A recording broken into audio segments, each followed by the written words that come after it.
kishte një dyndje me thas sa që me zi kalova koridorin. E merrni vesh ju apo jo? Arka dhe thas dhe arka plot e për plot narko-euro. Me një fjalë, institucioni ishte tërësisht i pushtuar nga parat e drogës. Prandaj dhe, prej të paktën një viti, mbahen sekret emrat e 2 apo 3 zyrtarëve të nivelit më të lartë që udhëtuan bashkë me biznismen me një charter të veçantë nga Tirana në Aruba. Aty, çuditërisht, gjeta dhe gjykatës kushtetues. Po, kush ishte nga ata? Ishte gjykata kushtetuese e cila zotohej se nuk ja shqyrtojnë çështjen Sali Berishës. Se ju më keni pyetur këtu mua. Më keni pyetur. A e ke dërguar në gjykatë kushtetuese masën e paraqitjes çdo 2 javë? Sa kohë që e kam dërguar, thoni ju? E kam dërguar para 10 muajve. Ajo gjykatë që është një notere e turpshme, them kështu, e akteve kriminale të qeverisë shqiptare, ajo gjykatë që shqyrton brenda një muaj kërkesën e Lubi Ballukut, që shqyrton brenda 2 muajve kërkesën e Erion Velis, që ka detyrim ligjor që masat e sigurisë të shqyrtojnë afat maksimumit 3 mujor, shtyn shqyrtimin e kërkesës time për në tetor. Do me thanë, shtyn me po thuaj 11 muaj. 3 herë afati ligjor. Është kjo gjykatë shërbëtore e qeverisë me një pjesë të mirë të atyre, nuk them se cili prej tyre, e cila ka nxjerrë një nga shkaqet më kryesore që ka nxjerrë ata 10 mira, djemë dhe vajza në protest për 50 e sa ditësh. Pse? Sepse ne, grupi parlamentar i Partisë Demokratike,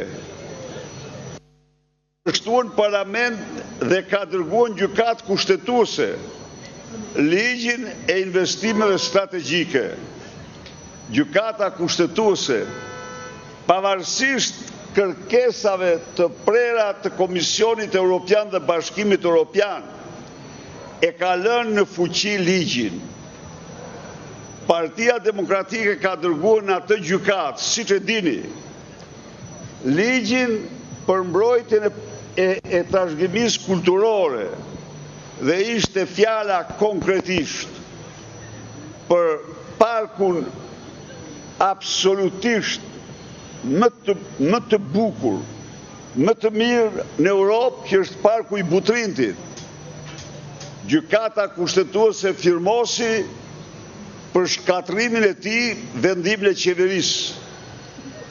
Gjykata kushtetuese mbajti në fuqi ligjin, amendimin e ligjit për mbrojtjen e zonave natyrore, e peizazheve natyrore dhe zonave të mbrojtura, të kundërshtuar me forcë nga Partia Demokratike. Ja, ajo gjykatë, a mund të imagjinoni ju, një grup gjykatësish, pa çka se të gjitha këto nuk janë vetëm kërkesa të opozitës, të gjitha këto nuk janë vetëm kërkesa të rinisë dhe të protestës prera të institucioneve të Bashkimit Evropian, të Parlamentit dhe Komisionit Evropian. Megjithatë, ajo vazhdon notere ish kryetarja se ku kaloj në një post të rëndësishëm kushtetues dhe të tjerë, ku shkoj tek Banga e Shqipërisë. Tek Banga e Shqipërisë, e cila hesh si fije e barit për narkoeuron. A e kuptoni ju sa i pushtuar është ky vend? Pra, këtu thash ishin dengjet me narkoeuro. Banga e Shqipërisë është e zhytur gjerën çati në narkoeuro dhe zguxon të shqiproj njëherë fjalën narkoeuro, e cila po shkatron ekonominë e vendit, po çpunson. Ata mira, dhjetra mira qytetarë që janë aty, ata janë qytetarë të cilët për shkak të shkatrimit të prodhimit, të gjithë infrastrukturës ekonomike të vendit, nuk shohin perspektivë në këtë vend. Këto ishin paka shumë ato që dhe së shpejti presidenti ka marrë përsipër të dekoroj me heroin të Partisë Socialiste gjyqtaren Irena Gjoka me 5 mbiemra. Të dhëna tjera nuk keni, kaq janë. Zoti Berisha, kur ju vendosin në pikpyetje antar të gjykatës kushtetuese rreth Arubës, keni materiale që referoheni Spakut apo jeni duke folur në mënyrë metaforike? Pyetja e parë. Kam ndonjë pyetje tjetër mbas më përgjigjeni për këtë. Së pari, në mënyrë absolute, në Aruba kanë qenë 2 ose 3 zyrtarë të lartë të dërguar Edi Rama së bashku me biznismen. Tjetër nga Tirana. Kjo është e sigurt, kjo del në dosjen spanjolle, del në dosjen belge, del në dosjen italiane. Këta mbajnë të fshehtë dhe sekret në mënyrën më të padejë. Sepse ata që kanë qenë në Aruba në Spaku faktojnë para çdo shqiptari se ky shtet është drogë dhe droga është shtet. Ata nuk kanë shkuar me vullnet e tij, ata kanë shkuar të dërguar nga Edi Rama. Kaq mund të them për Arubën. Por gjykatën kushtetuese unë ju garantoj ju se dëshira ime e plot është të shpreh respektin më të madh. Por nuk mund të shpreh respekt kur për një gjykat që ka gjykuar, ka vendime në shkeljen më flagrante të neneve të kushtetutës. Merr pak të lutem lexo nenin mbi ankimet në gjykatën kushtetuese. Do mbetet në turpin e tyre që votuan dhe nuk legjitimuan grupin parlamentar ose 35 deputet të opozitës kur paraqiten atë për një çështje. Dhe u shprehen pajsojnë parlamentin. Nuk ke për të pa kur ndonjëherë historinë e këtyre gjykimeve, gjykim më tutkun, më të shpifur se atë, në një kohë kur kushtetuta thot, kjo drejt u jepet 35 deputetëve. 35 deputetëve pikërisht jo parlamentit, jo kryetares parlamentit dhe administratës. Dhe ata politikisht e hodhën poshtë, por e lam me një anë se kanë vepruar në parimin klasor. Si ju duket ju? Hedhja poshtë të gjitha padive që ka bërë opozita të ligjeve për mbrojtjen e trashëgimisë kulturore. A e dini ju që u shkatrua parku i Butrintit? U ndërtuan një seri ngulimesh në parku natyral të Butrintit pas këtij vendimi. A e dini ju që ligji i zonave të mbrojtura që u amendue u kundërshtuan nga opozita dhe u hodh poshtë nga gjykata kushtetuese. A mund të më thoni ju pak, a ka turp më të madh se këto? Në një kohë kur këto janë të gjitha standarde europiane, gjykata kushtetuese është për mbrojtjen e për interpretimin e kushtetues dhe konventës europiane të drejtave të njerëzit. Pra, ju më thoni mua, pse quhet kushtetuese, duhet të treguar respekt. Respekt duhet të tregojnë radh para ata, se edhe Harambegaj quhet president. Po keni pa ju një akt të vetëm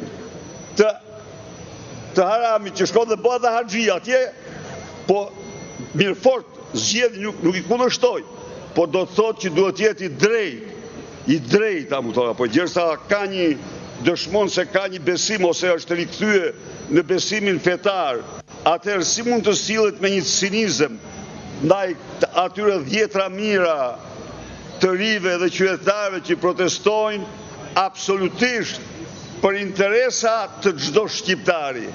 Ai edhe haram dhe e ka pak.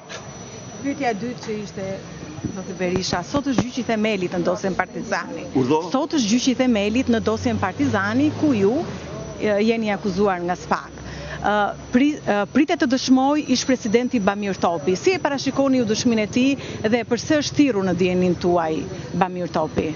Se saktësisht pse është thirrur Bamir Topi e din ata që e kanë thirrur, prokurori ose gjykatësi. Në hamendjen time, ai është thirrur sepse ka qenë president republike në mos gaboj. Pas Mojsiut, ky është lançuar dhe natyrisht do ta pyesin si commander in chief, si kryekomandanti i forcave të armatosura, çfarë din ai për sigurinë në atë kohë dhe për të gjithë atë gjendje. Se çfarë do të thotë nuk e marrë, po të thotë atë që don. Vladimir Qyriazin? Urdhë? Për zotin Qyriazin mundet, meqenëse ka qenë ushtarak i lartë? Për zotin Qyriazin ndoshta?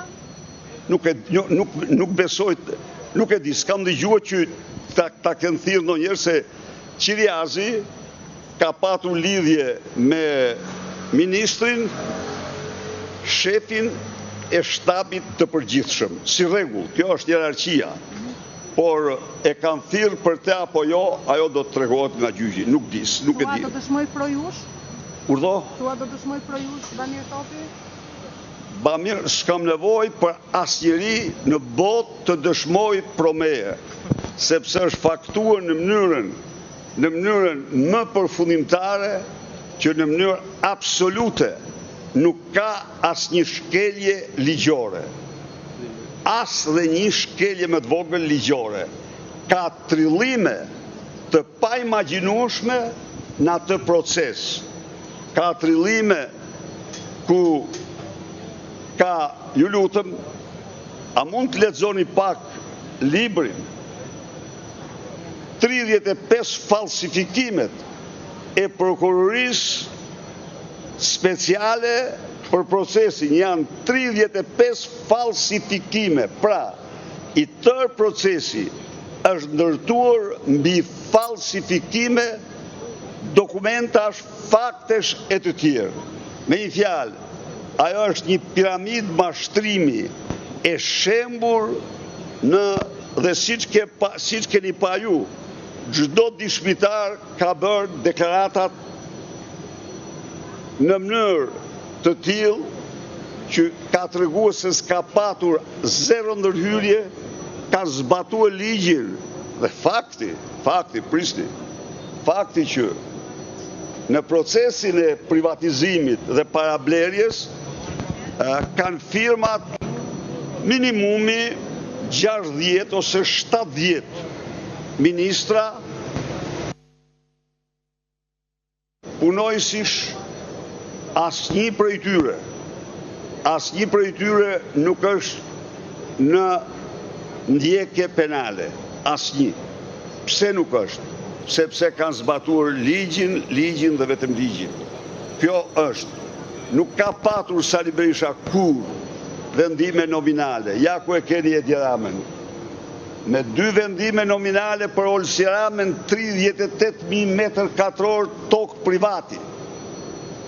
Me 4 vendime nominale me emër mbi emër për Carlo Bolinon, tokë edhe të begeve. Të lanë për shpirt, për komunitetin, për shkollë. Dhe njëra nga ato që kishte lanë tokën, u pendue. U pendua, por kur e morin Bolino, ja tha pse të mos marrën parat. Dhe shkoj dhe mori 3 milion euro kompensimin, kurse këta tjerë marrin procesin gjyqësor. Kjo është e vërteta. Doktor, me që jemi ke milionat e euro, 2 pyetje. Urdhë? Me që jemi te milionat e euro, 2 pyetje. Po. E para, gjatë firmosis të proces verbali nga ana juaj, konstatuat ndonjë flet nga Albanian Files dhe ju tha nëse e kanë regjistruar, dhe e dyta, i kishte marrë Kanye West parat 4 milion euro? Kjo është, e kam thënë me kohë, kemi të bëjmë me një seksion, me një organizatë të Partisë Socialiste. Mos prisni ju as edhe një hetim përveç atyre që urdhron Edi Rama. Albanian File është një nga krimet më të mëdha, por krimi të gjitha krimeve është krimi i zgjedhjeve dhe injorimi, amnistia e krimit elektoral, natyrisht dhe fshehja e emrave të 3 zyrtarëve që përfaqësuan narkoshtetin në Aruba. Në dosjen që keni ju janë emrat, pse si puni publik? Jo, në dosjen që kam unë nuk kam dosjen, kemi sinqert, kam të dhëna, jo, nuk e kam. Jo, nuk e kam, po ta kisha.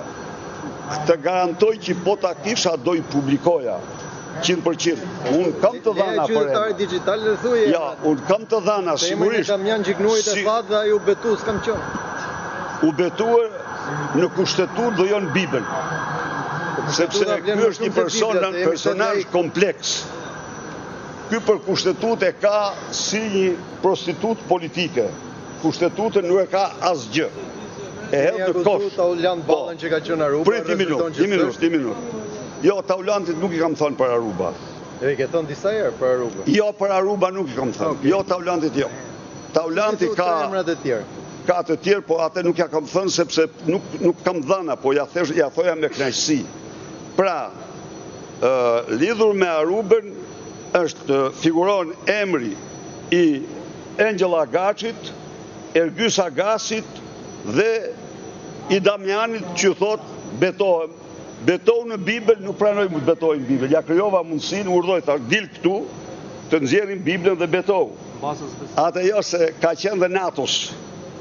Udhëtimi i tij në Atos, e dini ju atë ishullin Atos? Jo. Pas ka ishull. Ishulli Atos është ishulli i misticizmit. Sa ishull ka dhe këto? Misticizmit. Aty është shumë e vështirë të pranohesh. Duhet të kalosh disa filtra, purifikimi shpirtëror, po ky unë e kam pa me sytë e mi në Atos këte. Dhe aty dhe ndaj nuk pranoj të betoj në Bibël. Po ju që në Atos? Unë shoh video. Video. Unë shoh video shumë, nuk kam qenë në Atos. Jo, nuk kam qenë.